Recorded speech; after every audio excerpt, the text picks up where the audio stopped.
नमस्कार दोस्तों, मैं Lalita Agarwal PSSM blessings audio team Kolkata से बोल रही हूँ।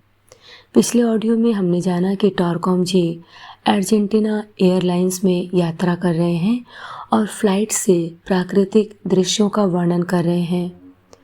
ऑडियो नंबर 111 में हम इसी घटना को आगे बढ़ाते हैं। वह बताते हैं, हम फिर एक पर्वतीय रेगिस्तान से गुजर रहे हैं जो सुनसान, जला हुआ और एक चट्टानी रेगिस्तान है। यह काफ़ी इंटरेस्टिंग है।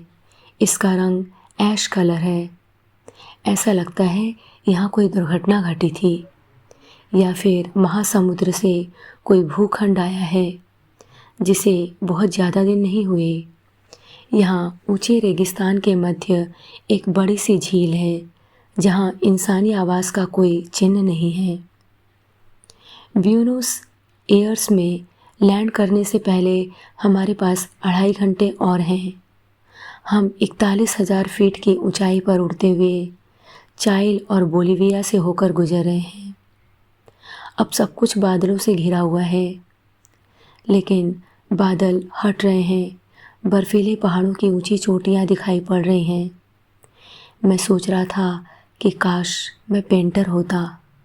हम फिर वायुमंडलीय उग्रता से गुजर रहे हैं। अब हम ब्यूनोस एयर्स के काफ़ी नज़दीक हैं और प्लेन धीरे धीरे उतर रहा है। हमारे समय के हिसाब से यह शुक्रवार 4:30 बजे का समय है। हम लैंड कर रहे हैं। यह बहुत ही सुंदर एयरपोर्ट है। ज़्यादा भीड़ भाड़ नहीं है, काफ़ी जगह है यहाँ। मैंने अपना लगेज लिया और मैं सोच ही रहा था कि कहाँ जाना है।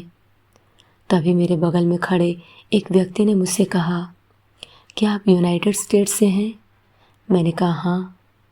उसने कहा मैं भी। मैं अपने दोस्तों का इंतज़ार कर रहा हूँ जो मुझे लेने आ रहे हैं। मैंने पूछा आप कहाँ जा रहे हैं? उसने कहा मैं यहाँ कुछ दिन रहने आया हूँ। मैंने कहा मैं यहाँ 3 दिन के लिए आया हूँ। क्या आपके दोस्त मुझे कोई होटल बता सकते हैं? उसने कहा आप हमारे साथ आ सकते हैं। उसके बाद मैंने 2 अर्जेंटीनियंस को आते हुए और उसे गले लगाते हुए देखा। उसने कहा टॉरकॉम उसका दोस्त है और क्या उन्हें हम होटल ले जा सकते हैं? उन्होंने कहा कोई प्रॉब्लम नहीं है। हम रास्तों पर और हाईवेज पर ड्राइव करते हुए जा रहे हैं, वह भी इरेगुलर स्पीड से और बिना किसी ऑर्डर के। लोग हर जगह चल रहे हैं और उन सब के बीच गाड़ियाँ भी चल रही हैं। शहर बहुत सुंदर है। इसे देखने पर मुझे इटली की कुछ जगहों की याद आती है जहाँ का आर्किटेक्चर रॉयल है। सेंट्रल स्क्वायर और मॉन्यूमेंट्स आउटस्टैंडिंग है। बहुत स्पेस है यहाँ। हम सिर्फ आश्चर्यचकित हो सकते हैं यह सब देखकर। हम एक होटल में हैं जिसका एक दिन का कॉस्ट है $45। यहाँ के लिए बहुत साधारण है।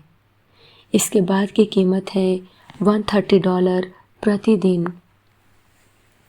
अपना लगेज होटल में रखने के बाद हम शहर देखने और खाने गए। वे मुझे वहाँ के फेमस पिज़्ज़ा प्लेस में लेकर गए। पिज़्ज़ा 2 इंच मोटा था। मेरे दोस्तों ने बियर की 5 बड़ी बॉटल पी। मैंने अच्छा मिनरल वाटर लिया। वे रेस्टोरेंट में 3 घंटे बातचीत करते रहे।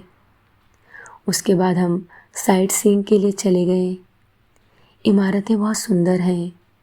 देश में सुंदरता का बहुत अच्छा सेंस है और लगता है लोगों को काम करना बहुत पसंद है।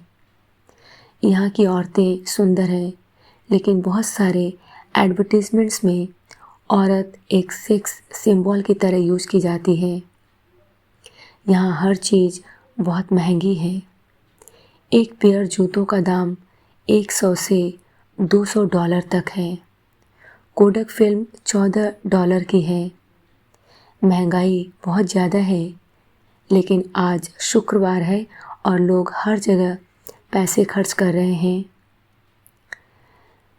ये लोग इतनी ऊंची कीमत अफोर्ड कैसे कर पाते हैं। हम बहुत सारे दुकानों पर और कुछ रेस्टोरेंट्स में गए। लोग इस तरह खर्च कर रहे हैं जैसे उनके पास बहुत पैसे हों। रात के 11 बज गए थे। हम वापस अपने होटल में आए। हम वाकई थक गए थे। मेरा होटल का कमरा स्ट्रीट साइड पर और 8वें तल्ले पर है। सड़क पर इतना शोरगुल है कि हम कल्पना भी नहीं कर सकते।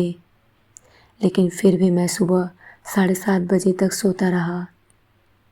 संडे अक्टूबर 4, आज शनिवार का दिन है। हम ब्रेकफास्ट करने जा रहे हैं। हम ग्रेट कैथोलिक कैथेड्रल में गए, जहां हमने सेंट मार्टिन का स्टैचू देखा, जिसने 1840 में अर्जेंटीना को आज़ाद कराया था। यह बहुत सुंदर चर्च है। हम 2 के अलावा वहाँ चर्च की सर्विस के लिए 10 पादरी और 4 पूजा करने वाले हैं। मेरा दोस्त यूक्रेनियन है। उसका नाम जोसेफ है और वह हॉलीवुड स्टूडियो में काम करता है।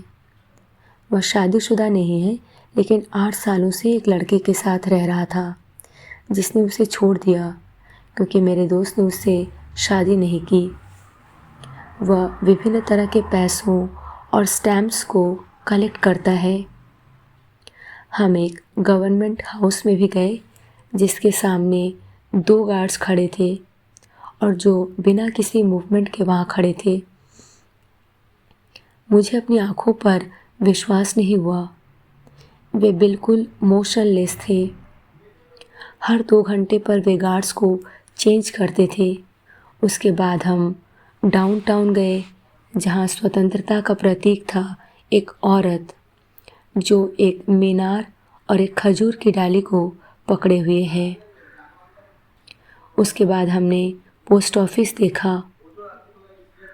यह बाहर से एक बहुत सुंदर इमारत है।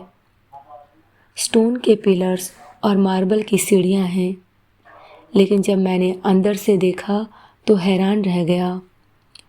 यह यूएसए पोस्टल सर्विस की तुलना में बहुत पुराना, उबाऊ और 100 साल पीछे था। आज के लिए इतना ही। अगले ऑडियो में हम इसी घटना को आगे बढ़ाएंगे। तब तक के लिए धन्यवाद दोस्तों। आप सभी का बहुत बहुत आभार। आपका दिन शुभ हो।